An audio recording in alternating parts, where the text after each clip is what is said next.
Ayan guys, umakyat na kami at namahinga na, napagod sa kapupulot ng mangga. At ayan guys, nag-rocking chair na si tatay oh, namahinga, napagod oh. Ang sarap, mas lalong the best dito guys, yung duyan. Ayan oh, rocking chair pa nga lang, ang sarap na ng pakiramdam mo. Ayan oh. Napagod na si tatay kapupulot ng mangga, kaya nag-rocking chair na siya. Ayan o. Diba? Gusto mo ba ng ganyan? Bibilang ka ni Josette.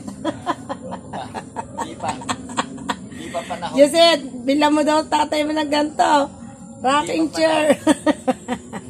Tapos, ibili mo kami ng lupa dito sa Tanay Rizal. Oh, napakasarap ng buhay dito, payapang-payapa. Ayan. At ang ganda ng patay. Kaya lang mahirap magpatayo ng bahay dito.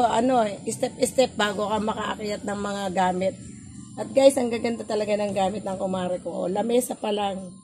Isko. Kapal. Ayan o. Oh, diba? Dito yan, sa Tanay Rizal. Ang lamig ng pakiramdam mo. Sarap. Pag gusto mo ng peace of mind, ayan. Dito ka muna pumunta sa bahay ng kumare ko. Walang marites, especially walang marites. Kahit kumanta ang mga sintonado, pwedeng-pwede, walang babato sa'yo. Ayan. May narinig kasi ako nagbibideo, okay guys. Wala naman may hapon.